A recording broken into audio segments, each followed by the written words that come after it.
오늘 함께 나누실 말씀은 마가복음 10장 13절부터 16절까지인데 오늘 파이디온 주일로 예배하는 관계로 쉬운 성경 버전을 앞에 화면에 준비했습니다. 앞에 화면 보시면서 우리 아이들과 같이 속도를 좀 맞추시면서 같이 읽도록 하겠습니다. 같이 읽겠습니다. 시작. 사람들이 자기의 아이들을 데리고 예수님께 와서 어루만져 주시기를 원했습니다. 그러나 제자들이 이들을 꾸짖었습니다. 예수님께서 이것을 보시고 노하시며 제자들에게 말씀하셨습니다. 어린이들이 내게로 오게 놔두어라.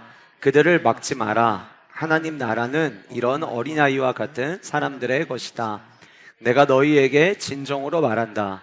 어린이처럼 하나님 나라를 받아들이지 않는 사람은 결코 그곳에 들어가지 못할 것이다. 아멘. 16절. 그리고 예수님께서 어린이들을 팔에 안으시고 손을 얹어 축복하셨습니다. 아멘. 오늘 말씀의 제목입니다. 한번 같이 따라해 보실까요? 아이 컨택. 한번 다시겠습니다. 아이 컨택. 눈은 마음의 창이라는 말이 있습니다. 그래서 대화를 할 때에 서로 눈을 마주치고 이야기를 하는 것을 상대방에 대한 예의, 또 존중, 그리고 그 상대방의 마음을 읽기 위한 가장 기본적인 자세라고 사람들이 이야기를 합니다. 여러분들이 시중에 나가서 아이 컨택의 중요성, 그리고 유튜브 같은 데에 들어가셔서 이 아이 컨택과 관련된 자료들을 찾아보시면 아이 컨택이 얼마나 중요한지 쉽게 자료를 우리가 구할 만큼 이 세상을 살아가면서 아이 컨택 하는 것은 굉장히 중요한 것이라고 하는 것을 우리가 알고 있습니다. 예능 프로그램 그러면 대부분이 일단은 말을 많이 하고 좀 시끌벅적하고, 그래서 그 대화 속에서 뭔가 서로 간의 그 케미와 그리고 그 서로 간의 주고받는 대화 속에서 즐거움을 유발하는 것, 이런 프로그램들을 가리켜서 우리가 예능이라고 이야기를 합니다. 그렇게 웃고 떠드는 수많은 예능들이 많이 펼쳐질 때에 예능과는 조금은 어울리지 않는 것 같은 소재를 가지고 만들어진 프로그램이 있었습니다. 바로 국내 최초 침묵 예능을 표방하면서 2019년 8월부터 2021년 1월까지 방송되었던 아이 컨택트라고 하는 방송이었습니다. 이 방송은 내가 누군가와 어떠한 사건을 계기로 어색해졌거나 아니면은 서로 불편한 마음을 가지고 있었던 자기의 이야기를 가지고 내가 시간이 더 가기 전에 좀 이 마음을 풀었으면 좋겠다라고 하는 생각을 가진 누군가가 방송국에 사연을 보냅니다.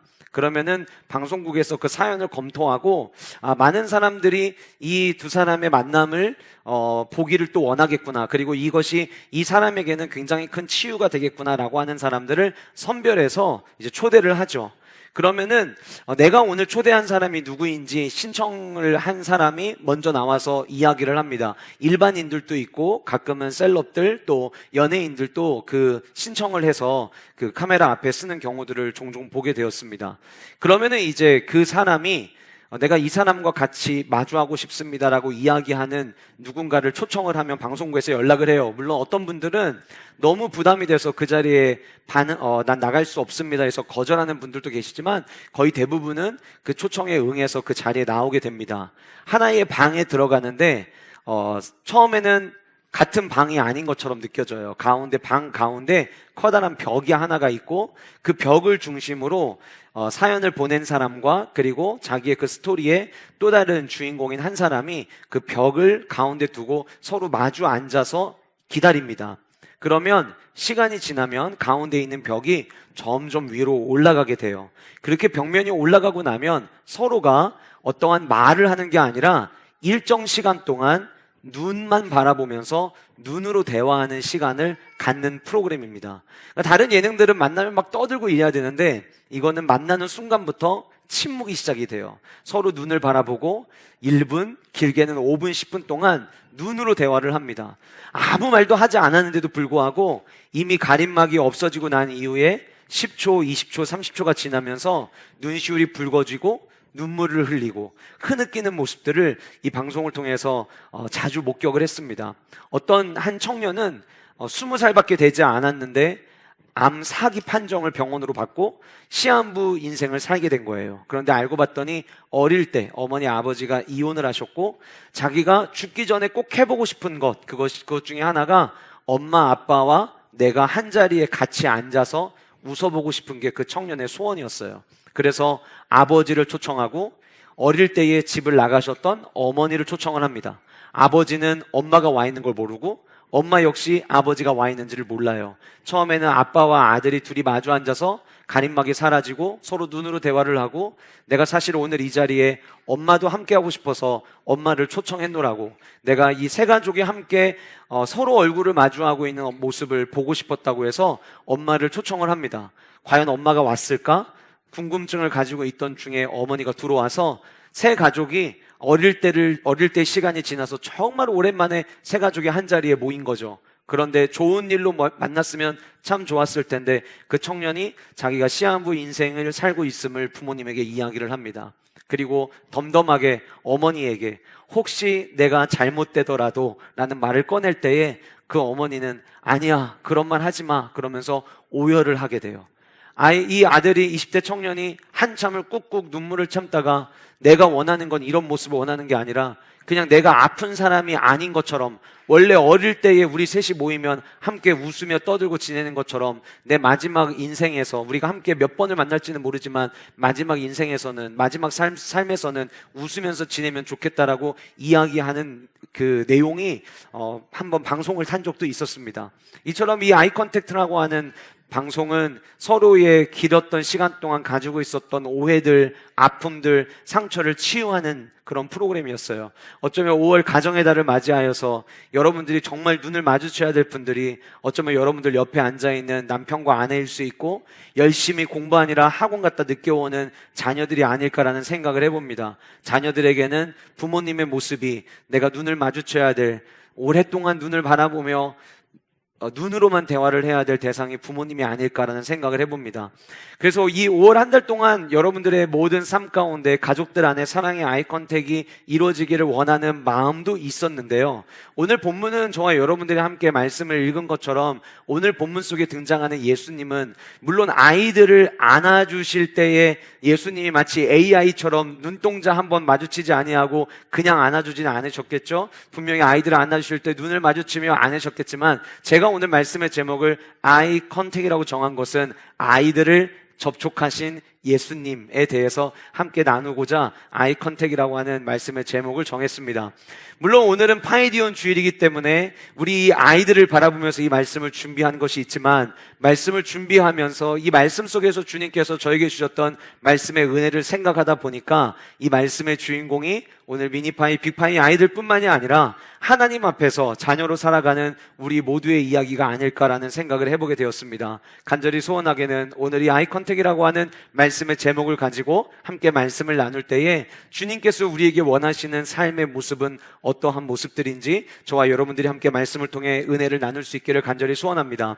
오늘 말씀의 내용은 아주 간략하게 요약을 하면 어린 아이들을 예수님께로 데리고 가려고 했던 무리가 있었고 그 무리들을 제자들이 막아섰습니다. 그리고 그 막아서는 제자들의 모습을 보시고 예수님이 화를 내신 내용이 오늘 본문의 내용입니다. 그런데 오늘 본문을 우리가 조금 더 잘 이해하기 위해서 9장에 어떤 스토리가 있는지를 조금 간략하게 살펴보면 훨씬 오늘 본문을 이해하는 데 도움이 되리라 생각이 되어집니다. 오늘 이 마가복음 9장에는 예수님께서 베드로와 야고보와 요한을 데리고 높은 산으로 올라가시는 내용이 등장합니다.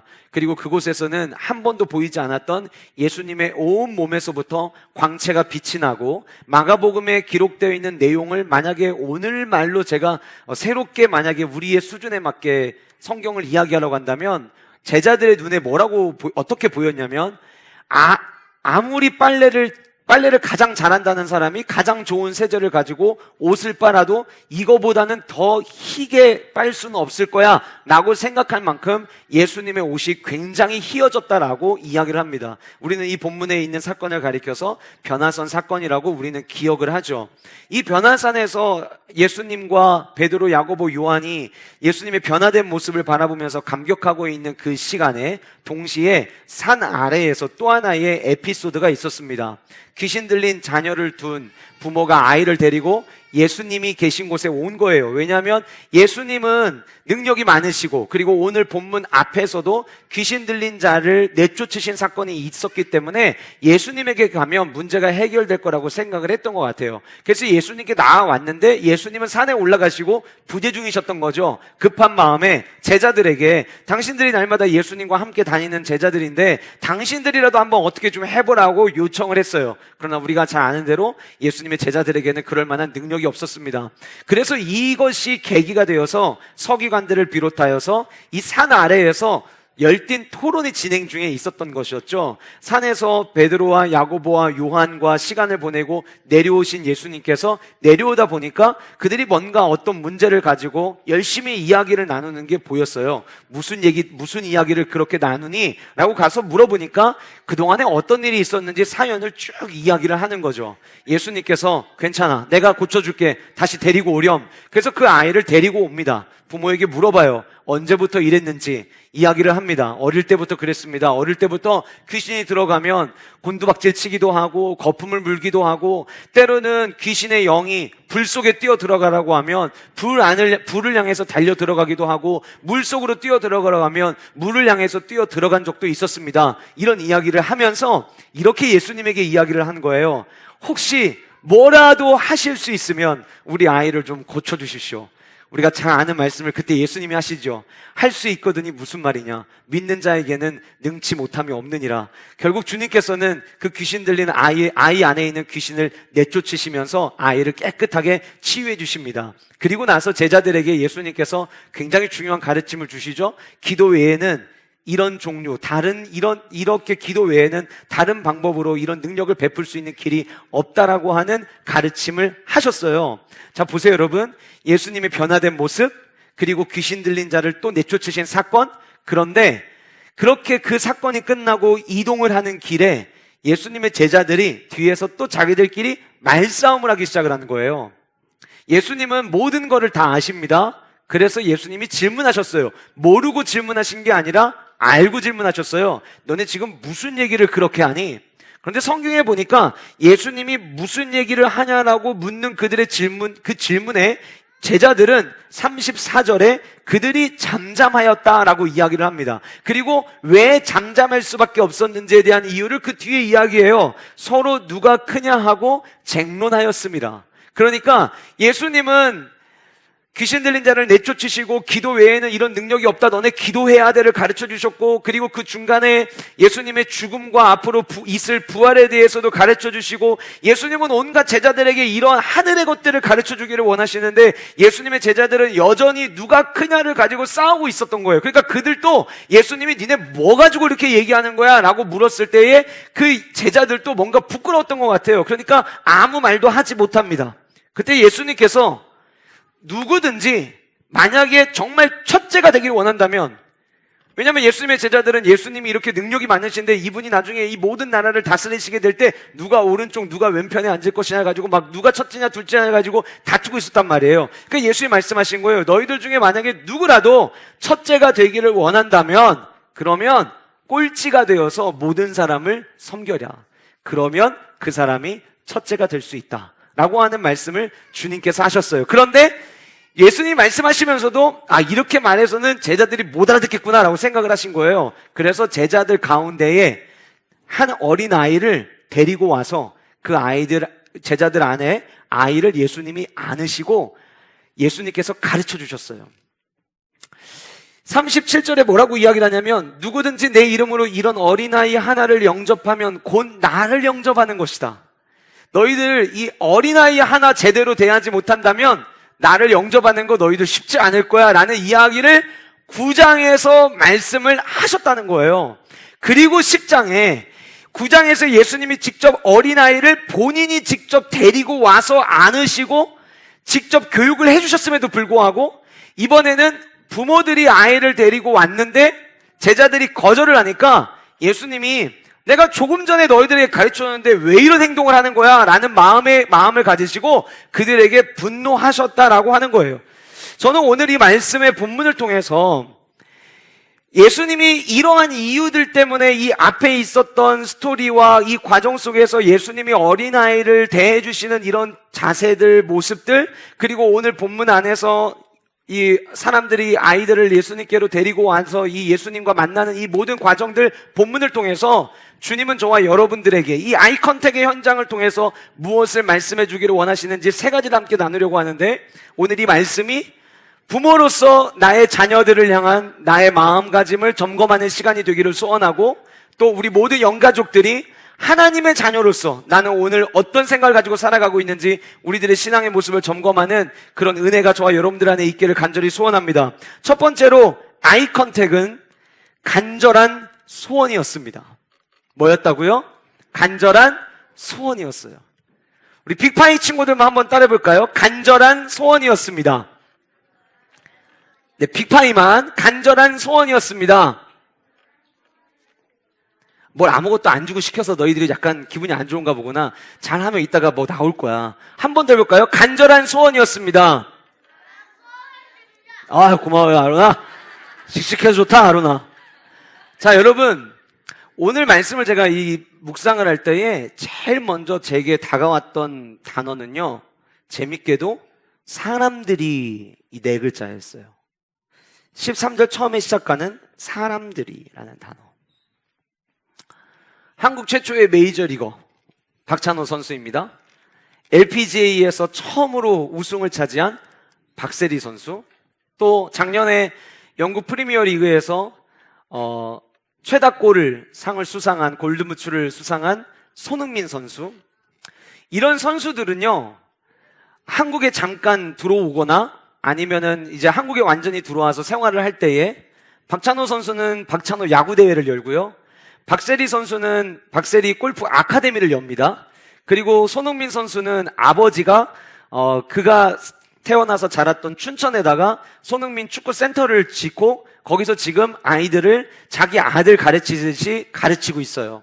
손흥민이 잠깐 한국에 들어오면 그 손흥민 축구 센터에 가서 아버지 밑에서 지금 훈련받고 있는 아이들에게 원포인트 랜슨을 해줍니다. 한 번은 박세리 선수가 그 박세리 골프 아카데미에 오는 다음 차세대 우리 골프 선수가 될 아이들을 폼을 보면서, 야, 너는 이거 하나만 고치면 되겠다. 야, 너는 약간 앞에다 두고 치면 좋을 것 같아. 야, 넌 너무 힘이 들어갔어. 이렇게 한 가지 한 가지를 가르쳐 주면서 아이들의 스윙을 점검해 주는 아카데미를 열기도 합니다. 여러분들 공주에서 IC 딱 나가자마자 좌측에 야구장 하나가 있습니다. 박찬호 야구장입니다. 자기가 자기 사비를 들여서 공주시에다가 야구장을 건립을 해줬어요. 그리고 거기에 1년에 한 번씩 박찬호 야구대회를 하면 거기 수많은 전국에서 박찬호와 같은 좋은 선수가 되기를 꿈꾸는 아이들이 몰려옵니다. 그 중에 만약에 투수가 있잖아요. 그럼 박찬호 선수가 투수들에게 공을 잡을 때 어떻게 그립을 잡아야 되는지, 어떻게 던져야 보다 더 공의 회전수가 많이 나오는지, 하체에서 무게중심을 언제 어떤 포인트에서 옮겨야 되는지 아이들에게 가르쳐 줍니다. 여러분, 거기 오는 그 아이들은 그 운동을 하고 있는 아이들이기도 할 것이고 잘하고 싶은 마음을 가지고 있기도 하겠지만, 그 아이들이 거기에 올 수 있는 이유는 부모님들이 보내줬기 때문에 오는 거예요. 제가 어릴 때부터 성장하면서 제가 저의 모습을 보면 저희 교회에서 어떤 집회가 있거나 아니면은 원로 목사님과 함께 어디에 세미나를 참석을 했거나 목사님들과 만날 기회가 주어지거나 교회 따로 집회가 있는 게 아니지만 어떠한 일 때문에 저희 교회를 방문하시는 목사님들이 계실 때면 늘 저를 데리고 가셔서, 목사님, 우리 아이를 위해서 기도해 주세요. 앞으로 목회를 하려고 하는데 하나님이 정말 쓰시는 주의 종이 될 수 있도록 기도해 주세요. 이렇게 요청하셨었어요. 그래서 저는 사실 지금도 이렇게 어른 목사님들을 뵈면 기도받는 것을 어색해하지 않아요. 제가 지난번에 로잔 컨퍼런스에서 이제 은퇴하신 유기성 목사님 찾아가서 기도를 받았는데 따로 어디 골방에 들어가서 기도받은 게 아니라 그냥 세미나 끝나고 아직 그 세미나실에 수많은 목사님들이 계시는데 다들 이제 나갈 때 혼자 조용히 가서 기도를 받았거든요. 근데 함께 모임 갖고 있는 우리 세수문 목사님 중에 한 분이 제 그 모습을 보면서 너무 부러웠다는 거예요. 어떻게 저게 저럴 수 있지? 어떻게 아무렇지도 않게 목회자가 목회자에게 가서 기도해달라고 이야기하지? 저에게 물어보시더라고요. 그래서 사실 저는 어릴 때부터 부모님이 목사님들 오시면 항상 기도받도록 해주셔서 그게 저에게는 너무나도 당연한 것처럼 여겨서 그런 것 같습니다 라고 말씀을 드렸던 적이 있었어요. 뭔가 유능한 능력을 가지고 있거나 뛰어난 분을 만나면 우리는 나의 자녀들이 그분을 만남으로 말미암아 좋은 영향력을 받기를 원하는 마음을 누구나 갖게 돼 있습니다. 오늘 말씀의 13절에 처음 시작하는 사람들이라고 하는 이 사람들은 과연 누구일까요? 오늘 본문에 등장하는 어린 아이들의 옆집 아저씨일까요? 뒷집 아줌마일까요? 아닐 겁니다. 분명히 그 아이들의 부모들이었을 겁니다. 당시에는 랍비들에게 자기의 자녀를 데리고 가서 랍비의 가르침을 받고 모든 가르침이 끝나고 마지막에 랍비들로부터 자녀들이 축복받는 것을 최고의 영예로 여겼다고 합니다. 그런데 여러분, 예수님은 그냥 랍비가 아니셨습니다. 랍비는 세상에 가지고 있는 지식과 지혜만을 가지고 있었다면 예수님은 세상 그 어느 누구와 비교할 수 없는 지식과 지혜 플러스 권위와 권능을 가지고 계셨던 예수님이셨습니다. 예수님이 가시는 곳마다 놀라운 이적들이 따라왔고 예수님을 만나면 못 고치는 것이 하나도 없었습니다. 그때도 어린 아이들, 내 자녀가 잘 되기를 원하는 부모의 마음은 어느 시대나 동일했던 것 같아요. 예수님이 능력 있으시다라는 이야기를 듣고 예수님 만나고 나니까 귀신 들린 아이도 귀신 내쫓아지는 놀라운 일들을 경험했다는 이야기를 들은 부모들이 그 예수님 앞에 자기의 자녀들을 데리고 나오기 시작을 한 거예요. 예수님, 우리 아이 한 번만 기도해 주세요. 예수님, 우리 아이 위 머리 위에 손 한 번만 올려주세요. 예수님이 기도해 주시면 우리 아이의 인생이 바뀔 것 같아요. 예수님, 우리 아이 한 번만 만나주세요. 예수님이 만나주시면 우리 아이가 정말 하나님이 원하시는 꿈을 향해 달려갈 수 있을 것 같아요. 그런 마음들을 가지고 아이를 데리고 온 것이죠. 하나님께서는 우리 모든 가정에 자녀를 주셨습니다. 하나님이 우리에게 이 자녀를 주실 때에는 내가 원하는 대로 내가 원하는 꿈을 이 아이들에게 주입시키라고 주신 것이 아니라 하나님의 놀라운 역사와 하나님의 위대한 영광을 위하여 이 아이들을 쓰시기를 원하시는데 잠시 저와 여러분들에게 맡겨주신 아이들이죠. 우리에게 잠시 맡겨준 아이라 할지라도 우리의 자녀들이 바르게 자라나서 하나님의 놀라운 위대한 영광을 이루기를 원하는 부모의 마음은 저는 동일하다고 생각이 되어집니다. 우리가 놓치지 말아야 될 모습은 이 아이 컨택의 현장에서 제일 먼저 있었던 모습은 무엇이었냐면 우리의 아이들 제발 한 번만 만나주세요라고 하는 그 간절한 소원이 있었던 부모가 있었다라고 하는 거예요. 안타까운 거는요, 모든 부모의 마음이 이래야 할진데 언젠가부터는 얘야, 너의 인생을 위해서 학원 선생님을 찾아가. 너는 지금 학원 선생님을 만나야 될 때야. 시험 기간이 됩니다. 중간고사, 기말고사 기간이 돼요. 아이들 주일날 예배 가야 돼요. 그 전날도 토요일 늦게까지 공부했어요. 아침에 일어나기 힘들어요. 그래, 시험 기간이니까 오늘은 좀 푹 자고 이따가 일어나면 오늘 학원 가서 열심히 공부하고 와. 지금 너에게 내가 너를 다른 사람에게 맡길 순 없어. 근데 그 학원 수학 선생님에게는 내가 너를 맡길 수 있겠어. 고등학교 2학년까지 열심히 신앙생활을 하다가 고등학교 3학년이 되면 가끔 부모님들 가운데 너 고등학교 3학년 기간 동안에는 열심히 공부해. 야, 열심히 공부해서 좋은 성적 내고 그 다음 해에 당당하게 나 이 학교 들어갔습니다. 모든 성도들에게 알리면서 당당하게 교회 생활해도 늦지 않아. 너 고등학교 3학년 하나님의 더 아름다운 영광을 위해서 너의 미래, 너의 인생에 투자하는 거라고 생각해. 너 고등학교 3년 1년 동안은 너 주일날 교회 가지 않아도 엄마 아빠가 뭐라고 이야기하지 않을 거야. 지금 너는 예수님 앞에 가는 것보다 학원에 가는 게 훨씬 더 유익해. 그렇게 해서 아이들을 향한 간절한 소원이 예수님에게 나아가서 예수님이 복을 주시고 예수님이 안수해 주시기를 원하는 것이 아니라 유능한 선생님들 만나가지고 이 아이들의 성적이 오르기를 바라는 한국교회 안에 수많은 엄마들이, 아빠들이 지금 있습니다. 오늘 본문에 등장하는 이 부모들이 예수님을 향하여 나아갔던 그 간절한 소원이 있었던 이유는 예수님 외에 이 놀라운 능력과 놀라운 위대한 일을 행하실 수 있는 분이 아무도 없으시다는 것을 그들은 알았기 때문이었어요. 아이들을 향한 이 간절한 소원을 저와 여러분들이 갖기 위해서 어쩌면 이 가정의 달을 맞아요. 우리 모든 부모 세대들 안에 하나님의 위대하심을 다시 깨닫고 기억하는 은혜와 축복이 우리 가운데 있기를 주님의 이름으로 간절히 소원합니다. 여러분, 오늘 본문 16절에 이렇게 어떻게 보면 극성맞은 엄마 아빠들, 아이들을 데리고 와서 주님 한 번만 안수해 주세요. 그렇게 데리고 왔을 때 16절 예수님께서는 그 어린 아이들을 안고 그들 위해 안수하시고 축복하셨다라고 성경은 기록하고 있습니다. 제가 설교를 할 때면 항상 본문을 머릿속에 그리는데 이번 주 설교 준비할 때는 가장 많은 시간 머릿속에 그림을 그려봤던 장면이 이 16절이었어요. 예수님은 어떻게 안아주셨을까? 어느 한 곳에 예수님이 앉으셔서 아이들 중에 우리 빅파이 아이들 같이 조금 성장한 아이들은 얘들아 너는 일로 와서 예수님 이 오른 무릎 위에 앉아. 야 너 일로 와. 너 여기 왼 무릎 위에 앉아도 가능할 것 같아. 거기 뒤에 있는 엄마들, 우리 깐난하게 가지은 엄마들 애기 데리고 오세요. 내가 이쪽에 애기 한번 안아볼게요. 한쪽으로 예수님이 안으시고 이쪽도 안아도 될 것 같은데 거기 애기도 한번 지금 데리고 와볼래요? 그래서 안으시고 두 팔로 미울 수도 있어요. 예배 시간에 이렇게 붙잡아두는 선생님이 미울 수도 있어요. 아이들 너 주님 앞에 나가야 돼 라고 이야기할 때 왜 우리 엄마 아빠는 맨날 교회 가라고 하냐고 엄마 아빠 미워 할 수도 있어요. 그런데 지금 아직 몰라서 그러는 거예요. 근데 그렇게 예수님이 이 아이들을 안아주시고 품어주시고 그 아이들을 위해서 축복하셨던 그 예수님. 제가 가끔 이제 우리 금요성령 부흥회 때 아이들 강단 위에 올라와서 기도하잖아요. 그러면 뭐 모든 아이들에게 그럴 때도 있지만 때로는 기도하다 보면은요 특별히 그날 마음을 주시는 아이들이 있어요. 어떤 때는 안수기도 하나도 하지 않는데 기도 끝나고 축도하기 전에 하나님이 이 아이는 오늘 축복해 줘야 돼라는 마음을 주셔서 잠깐 축도하는 것을 멈추고 기도해 줄 때도 있거든요. 근데 그렇게 기도해 주라는 마음을 주셔서 기도해 줄 때에는요 그렇게 눈물이 나요. 아마 예수님도 그러지 않으셨을까요?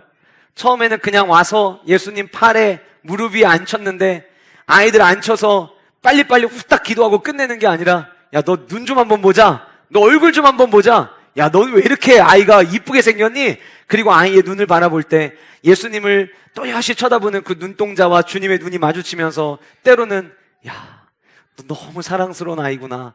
그래서 말없이 끌어안으시고 때로는 눈물도 흘리지 않으셨을까? 온 마음을 다해서 그 하나님 나라의 모든 권력, 권세, 그 모든 권위를 다 가지고 오셔서 그 하늘나라의 모든 축복권을 이 땅에 다 가지고 오셔서 예수님께서 한 아이 축복해 주시는 그 모습. 오늘 이 파이디온 주일을 맞이하여서 하나님께서 우리 교회의 미니파이 아이들, 빅파이 아이들을 그렇게 축복해 주시기를 간절히 소원해 보았어요. 아울러서 여러분들 한 분 한 분이 저를 포함하여 우리 모두가 하나님 나라의 어린아이와 같을지인데 오늘 저와 여러분들을 주님께서 안으시고 이 가정의 달을 맞이하여서 2023년 뭔가 새롭기를 꿈꾸며 시작했는데 여전히 변화된 것이 하나도 없어서 힘들어하고 지쳐하고 있는 우리 모든 영가족들이 주님의 품 안에서는 어린아이가 되어 내가 너를 사랑해, 내가 너를 품어주고 있단다, 내가 너를 안아주고 나는 너에게 복을 주기를 원해, 나는 내가 잘 되기를 원해, 나는 네가 건강했으면 좋겠어, 그렇게 품어주시는 그 주님의 놀라운 은혜와 사랑을 경험하는 오늘 이 주일 그리고 5월 한 달 되시기를 주님의 이름으로 축복합니다. 이 부모들이 어린아이들을 예수님께 데리고 왔던 것은 마가복음 5장에서도 마가복음 7장에서도 어린아이들을 일으켜 세우셨던 예수님의 스토리가 있었기 때문이었어요. 그들의 부모님들의 마음에는 우리 아이 예수님 만나면 돼 라는 생각이 있었던 거예요. 자녀를 둔 우리 모든 부모님들 한번 따라해 보실까요? 우리 아이 예수님만 만나면 됩니다. 한 번 더 보시겠습니다. 우리 아이 예수님이 축복하시면 됩니다.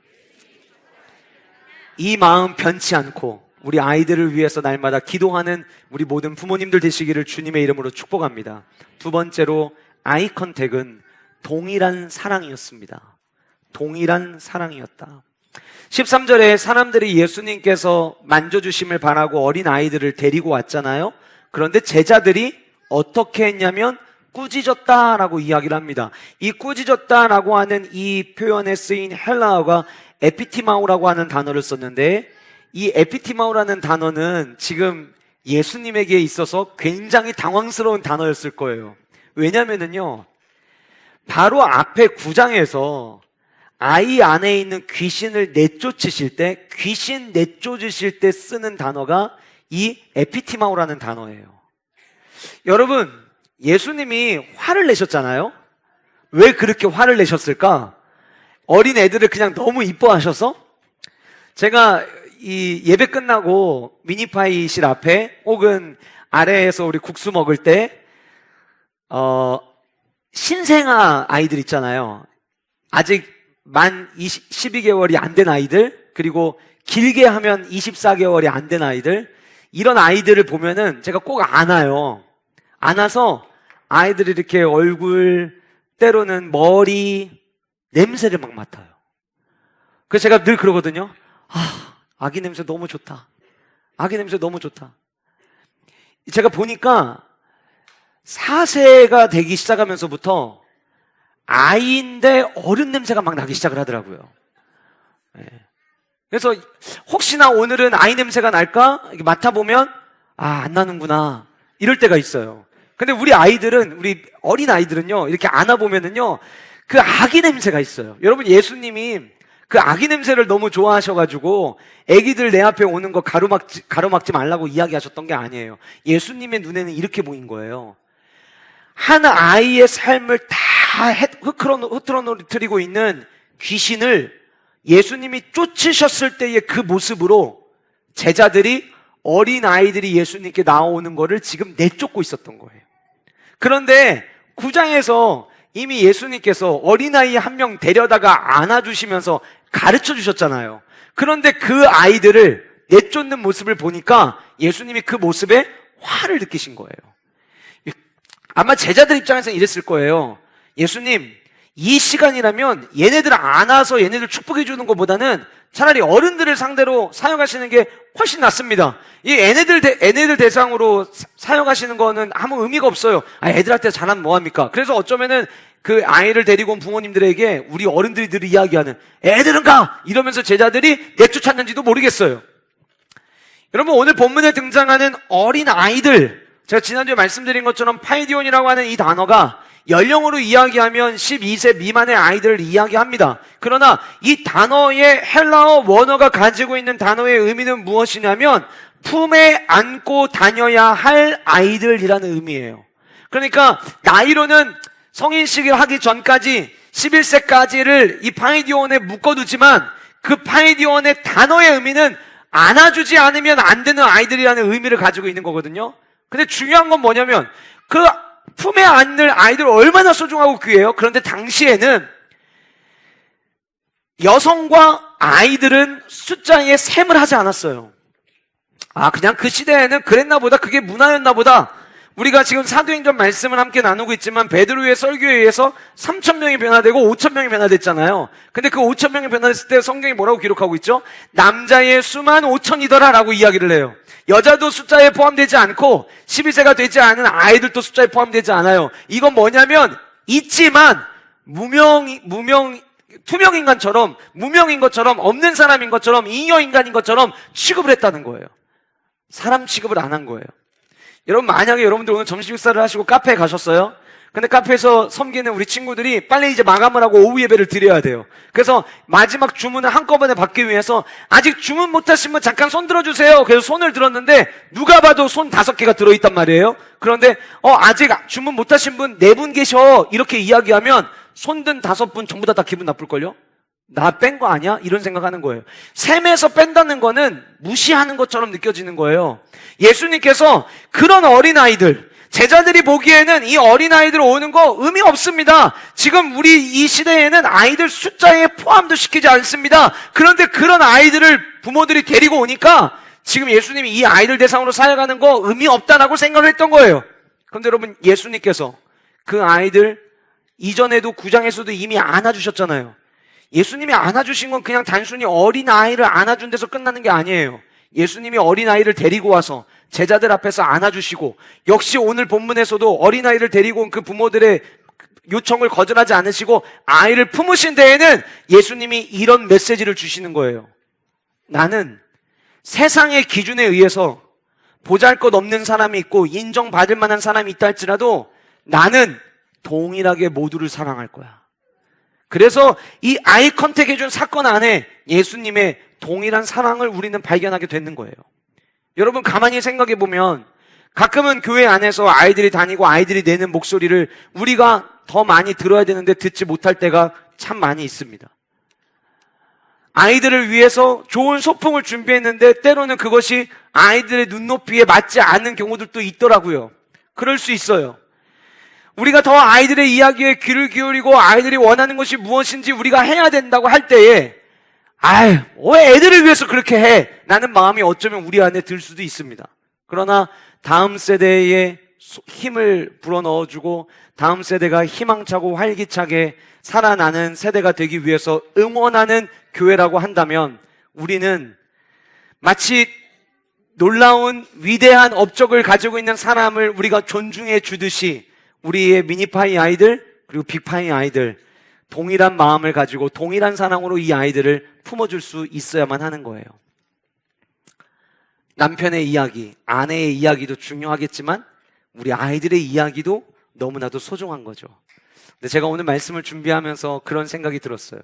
아까도 말씀드렸지만 본문에 등장하는 이 말씀이 우리 미니파이, 빅파이 아이들만의 이야기가 아니라 저와 여러분들의 삶의 이야기라고 말씀을 드렸는데 제가 하나님 아버지의 사랑을 받을 수 있었던 이유도 이 동일한 사랑 때문이었다는 것을 묵상하면서 발견하게 하셨어요. 아무리 생각을 해봐도 자격 없는 것밖에 보이지가 않더라고요. 아무리 생각을 해봐도 내가 있는 위치, 내게 맡겨주신 사역, 내게 주신 축복들 나랑 너무 어울리지 않는 것 같더라고요.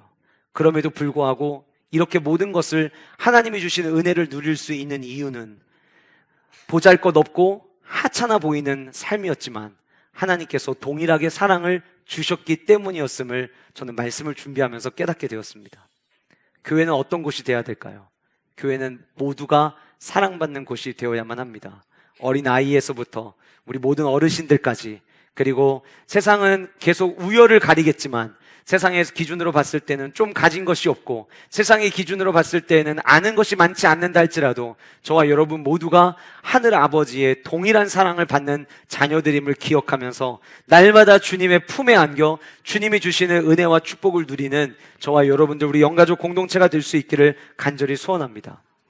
여러분, 오늘 본문에 예수님에게 오는 아이들을 제자들이 내쫓았잖아요. 꾸짖었잖아요. 그리고 나서 14절에 예수님께서 보시고 노하셨다라고 이야기를 하는데, 이 노하셨다라고 하는 단어에 쓰인 헬라어가 아가나크테오라는 단어를 쓰고 있습니다. 이 단어는 여러분들이 단어의 음문 기억 못 하시더라도 사복음서에서 예수님과 관련돼서는 여기 딱 한 번 등장합니다. 여러분, 예수님 화내실 줄 아는 분이셨거든요. 예수님 화내셨다 그러면 여러분 언제가 머릿속에 딱 떠오르세요? 오늘 일부 예배 때도 함께 말씀 나누다 보니까 예루살렘 성전에 입성하셨을 때 성전 안에서 물건 팔던 사람들을 보시고 예수님이 상을 엎으셨던 장면들을 많은 분들이 떠올리더라고요. 그런데 여러분, 마태, 마가, 누가, 요한복음 이 성전 청결 사건과 관련된 수많은 기사들이 있지만 거기서도 사용되지 않았던 단어가 유일하게 딱 한 번 여기에 사용됐어요. 여러분, 효녀는요, 부모님이 무엇을 원하시는지에 대해서도 관심을 갖지만 부모님이 무엇을 싫어하시는지에 대해서도 관심을 갖습니다. 부모님이 싫어하는 게 뭔지를 알면 그 행동을 안 하게 되거든요. 우리가 예수님을 정말 사랑하면 예수님이 무엇을 원하시는지에 대해서도 관심을 가져야 되지만 예수님이 무엇을 제일 싫어하시는지에 대해서도 우리는 관심을 가져야 되는데, 예수님이 제일 싫어하신 게 뭐냐면 예수님께 나오는 아이들을 나오지 못하도록 막는 거였다는 거예요. 모든 이들이 동일한 사랑을 받아야 되는데 그 동일한 사랑이 가지 못할 때에 주님은 가슴 아파하셨어요. 오늘 본문에 쓰였던 이 아가나크테오라고 하는 단어는 몹시 괴로워하다가 분노하다라는 의미를 가지고 있어요. 그러니까 9장에서부터 몹시 괴로워하셨는데 말해도 이게 제자들이 받아들이질 못하니까 이제 분노하신 거죠. 여러분, 우리가 자녀들에게도 동일한 이 하나님의 사랑이 흘러가기를 기도해야 되지만, 그리고 이를 위해서 우리가 아이들을 더 사랑해야 되지만, 우린 이미 10월 마지막 주에 진행될 전도축제를 위해서 내가 품은 예비신자들을 작성했습니다. 주님이 진짜 원하시는 것, 주님이 진짜 싫어하시는 것, 주님은 한 영혼이 주님께로 돌아오는 것을 너무나도 기뻐하시고 동일하게 주님의 동일한 사랑이 흘러가야 될 때 그 사랑이 흘러가지 못하도록 가로막고 있는 모든 장애물들을 너무 싫어하십니다. 내가 복음을 전해야 될 그 상대방에게 혹 가로막혀 있는 것들은 없는지 우리가 함께 점검해보고 그 모든 이들이 예수 그리스도의 십자가의 사랑을 발견할 수 있도록 길을 열어주는 저와 여러분들의 삶이 될 수 있기를 주님의 이름으로 축복합니다. 오늘 이 예배를 통하여 예수님께서는 우리 미니파이 아이들, 우리 빅파이 아이들, 이 아이들의 가정의 환경과 상황, 이 아이들의 지능의 문제 이런 걸 다 떠나서 이 아이들을 주님은 동일하게 사랑하고 계십니다. 오늘 이따 말씀 끝나고 나면 이 아이들 함께 기도하는, 축복하면서 기도하는 시간을 가질 텐데, 이 아이들이 예수님이 마치 축복해 주시듯 이 아이들이 주님의 축복을 받아서 정말 하나님의 그 풍성하신 사랑을 어릴 때부터 많이 경험하는 은혜와 축복이 우리 모든 미니파이와 빅파이 아이들에게 있기를 간절히 소원해 봅니다. 마지막 세 번째로, 아이 컨택은 맡기는 훈련입니다. 맡기는 훈련이에요. 여러분, 사람마다 여행의 취향이 다 다르고요. 또 가고 싶은 나라들이 아마 다 있으리라 생각이 되어집니다. 만약에 여러분들에게 아무 조건 없이 항공권과 숙박권을 제공을 한다라고 가정을 하고 여러분들에게 그러면 어느 나라를 가보고 싶으세요? 라고 물어보시면 아마 우리 교회에 있는 성도님들 한 번도 들어보지 못한 나라까지도 어쩌면 나올지도 모르겠어요. 우리 아이들 중에서는 목사님 저는 여기저기도 많이 다녀봤는데 정작 미국을 한 번도 못 가봤어요. 저 미국 가고 싶어요 라고 이야기하는 애들도 우리 청년들 가운데는 있더라고요. 지난주에 한번 EBS에서 세계 곳곳의 아름다움을 이렇게 보여주는 프로그램이었는데 거기에 볼리비아라고 하는 곳이 나왔는데 와, 볼리비아도 너무 아름답더라고요. 아마 여러분들도 머릿속에 저마다 아름다운 곳, 내가 가고 싶은 나라들이 있으리란 생각이 되어집니다. 어느 나라를 여러분들은 제일 가고 싶으세요? 여러분들에게 항공권과 숙박권을 주고 나머지 거기서 체류하는 기간 동안의 일정은 여러분들이 다 계획을 해야 된다고 하면 아마 여러분들은 삶의 의욕이 하나도 없던 분들도 갑자기 오늘부터 의욕이 막 생겨나실 거고, 자녀들도 동원하고 내가 알고 있는 지식 정보 다 동원하고 인터넷에 들어가서 검색하면서 어디를 가면 좋을지, 어느 식당을 방문하면 좋을지 아마 여러분들 굉장히 열정을 가지고 찾으실 거예요. 왜냐하면 내가 가고 싶은 나라이기 때문이죠. 그런데 저와 여러분들이 진짜 누리고 싶어 해야 될 나라가 있습니다. 바로 하나님 나라입니다.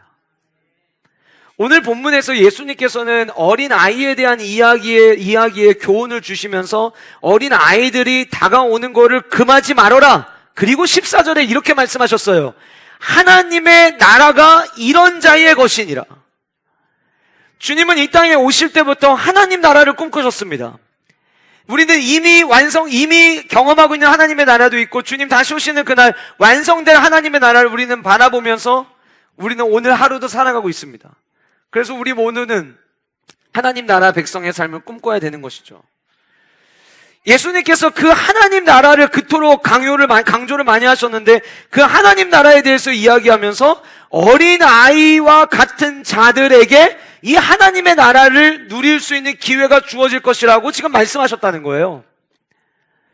정말 하나님의 백성이라면 마치 내가 가보고 싶은 나라의 항공권과 숙박권이 주어질 때 그 나라에 대해 관심을 가지고 거기를 가면은 뭘 먹어볼까, 거기를 가면 어디를 방문해볼까 궁금증과 또 설렘이 우리 안에 폭발하듯이 하나님 나라의 백성이라면 나는 지금 이 하나님 나라 안에서 무엇을 누리며 살아가야 하는지, 이 하나님 나라 백성으로서 하나님과 어떤 관계를 맺으며 살아가야 되는지, 하나님의 백성으로서 어떤 기쁨을 누려야 하며 하나님의 백성으로서 어떤 시간들을 가져야 될지 우리는 관심을 가져야 될진데, 우리는 바쁘게 살아간다고 하면서 정말 하나님 나라 백성이라고 이야기하면서 하나님 나라 백성으로서 어떻게 살아가야 될지에 대해서는 너무나도 잊은 채 살아갈 때가 너무 많다는 거예요. 그래서 오늘 주님께서는 저와 여러분들에게 이 말씀을 주신 것 같아요. 어린아이와 같은 자에게 하나님의 나라가 주어진다. 그러면 어린아이와 같다라는 게 뭘까요, 여러분? 가끔 어린아이 그러면 어린아이의 대표적인 모습은 순수함 이렇게 이야기합니다. 얼마 전에 저희 실명은 말하지 않겠지만 저희 교회에 이제 아이를 둔 두 아이 다 지금 미니파이에 있는데 미니파이에 자녀를 둔 한 이제 어머니가 첫째를 혼낸 이야기를 저한테 하시더라고요. 지금 저한테 혼났어요. 그래서 왜 혼났냐고 물어보니까 둘째를 이쁘다 이쁘다 하다가 엄마가 안 본 사이에 때린 거예요. 근데 그동안에는 완전 범죄가 됐어요. 그런데 이번에는 엄마한테 딱 걸린 거예요. 그래서 엄마한테 혼나가지고 울고 있었다고 얘기하는 이야기를 제가 들었거든요. 여러분, 우리 아이들 순수해요. 이 아이들이 무슨 때가 묻어 있겠어요 이러지만 우리 모두 시작을 죄인으로 시작하는 사람들이에요. 아이들 안 해도요, 영악하리만큼 거짓말도 잘하고요. 예? 거짓말도 잘하고, 그리고 한 번도 부모님들 중에서 누군가를 때리는 거를 가르치지 않았음에도 불구하고 내가 원래 혼자 받던 사랑인데 너라는 존재가 나타남으로 말미암아 내가 엄마 아빠로부터 받는 사랑이 지금 반으로 쪼개졌어. 그래서 그 자기의 마음을 한 번도 가르치지 않았는데도 불구하고 때리는, 그게 아이들의 모습이에요. 그러니까 아이들이 어떤 이런 순수함을 이야기를 할 때 깨끗한 거, 이런 것 때문에 순수하다라고 이야기하는 것은 조금은 어려울 것 같아요. 그러면 도대체 왜 예수님은 하나님의 나라가 어린아이 같은 자들만 들어갈 수 있다고 말씀하셨을까요? 어린아이들이 가지고 있는 특징이 뭘까요? 제가 이제 다니엘 아카데미 아이들, 그리고 또 우리 교회 자라나는 아이들을 이해를 내가 좀 해야겠다. 또 저희 집 아이들도 역시 마찬가지고요. 그래서 서울대학교 병원의 청소년 정신건강학 교수님의 강의를 제가 5편을 들었습니다. 그런데 그 교수님께서 이 강의를 중고등부 엄마들이 듣기도 하겠지만 아이를 이제 막 낳은 엄마 아빠들, 그리고 이제 아이를 낳을 엄마 아빠들이 듣는다면 내가 한 가지 당부를 꼭 하고 싶다. 그러면서 이야기하는 게 뭐냐면, 아이가 만 3세가 될 때까지 엄마 아빠가 아이를 데리고 있어 달라는 당부를 하시더라고요. 물론 잠깐 오전에 3, 4시간 어린이집에 잠깐 맡길 수 있어요. 근데 그래도 다시 집으로 데리고 와서 엄마 아빠들이 케어했으면 좋겠다.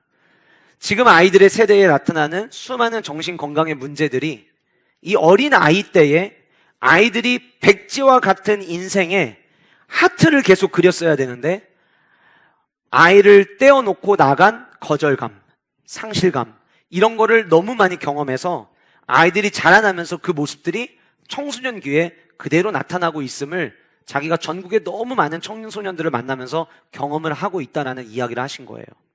근데 저는 그분의 표현 가운데 백지 같은 우리 아이들이라는 표현이 귀에 들어왔어요. 왜 예수님께서 어린아이와 같은 자가 천국에 들어갈 수 있고 그 천국의 주인은 어린아이와 같은 이들이라고 왜 말씀하셨을까? 저는 그 첫 번째가 아이들은 백지 같습니다. 거기에 그려주는 거를 그게 전부라고 생각을 하는 거예요. 하트를 그려주면 하트를 인식합니다. 부드러운 말을 전해주면 부드러운 말을 인식을 합니다. 뭘 그려주느냐에 따라서 깨끗한 도화지 위에 모든 것이 심겨지는 거예요. 아이들은요, 엄마가 젖을 물려줄 때 혹시 이 젖에 독이 있는 거 아니야? 의심하고 생각하고 판단해서 먹지 않습니다. 엄마가 이유식을 만들어서 줄 때 여기 안에 이상한 거 들어간 거 아니야? 그래서 계산해보고 자기가 나름 신중하게 판단해서 이번 거는 먹어도 되겠구나 생각해서 먹는 아이들 아무도 없습니다. 어린 아이들은 부모가 주는 거를 그대로 받아들입니다. 하나님의 나라는 저와 여러분 모두가, 우리 미니파이 빅파이 아이들뿐만이 아니라 우리 모두가 어린 아이와 같이 되어서 하나님의 말씀이 우리에게 주어질 때 백지 위에 모든 것을 수용해낼 수 있는 삶을 살아낼 때 저와 여러분들에게 하나님의 나라가 주어진다고 저는 생각이 되었어요. 저는 우리 세종왕의 모든 영가족들이 이런 차원에서의 순수함을 잃지 않기를 간절히 소원합니다. 물론 우리 아이들 마찬가지죠. 이 아이들이 이 백지와 같은 깨끗한 도화지 위에 예수 그리스도의 사랑이 아름답게 그려지고 각 가정에서, 그리고 미니파이 선생님들, 빅파이 선생님들이 우리 아이들에게 쏟아주는 이 사랑이 아름답게 그려져서 이 아이들이 자라나서 세상을 치유하는 치유자들이 되어지고 세상의 건강한 리더로서 하나님의 영광을 드높이는 자녀들이 되기를 간절히 소원합니다. 그러나 이 아이들만의 문제가 아니라 우리 역시 마찬가지. 아이들은 가르쳐 준 대로 그 말씀을 그대로 받아들이는 것처럼 저와 여러분들 역시 하나님의 말씀 우리에게 전해주실 때마다 그 말씀을 그대로 수용해낼 수 있는 은혜와 축복이 있기를 간절히 소원합니다. 어린아이와 같은 자들에게 주어지는 그 수용성의 그 부분을 뛰어넘어서 또 한 가지 우리가 기억해야 될 것이 무엇이냐면, 아이 컨택이 왜 맡기는 훈련이냐면, 어린아이는요, 오늘 본문에 등장하는 파이디온이라는 이야기가 품에 안는 아이라고 이야기했잖아요.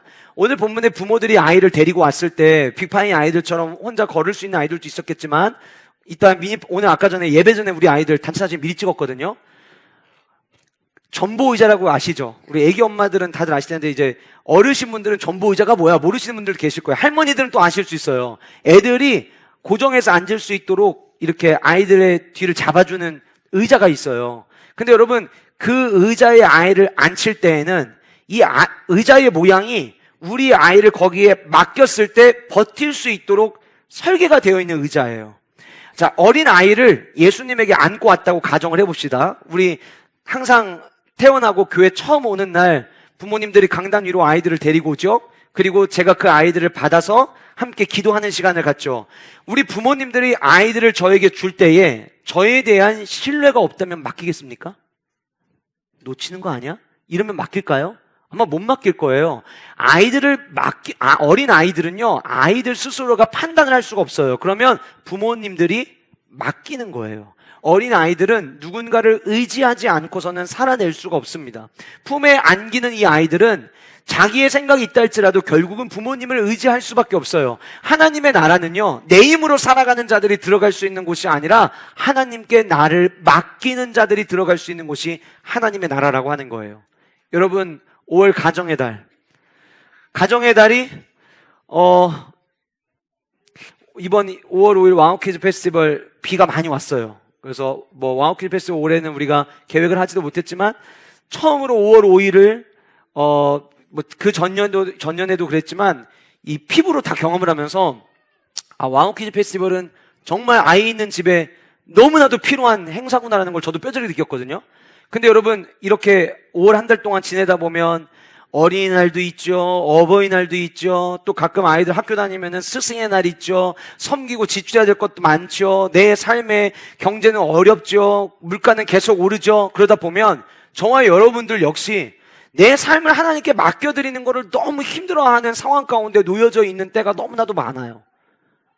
근데 주님이 우리에게 원하시는 게 있어요.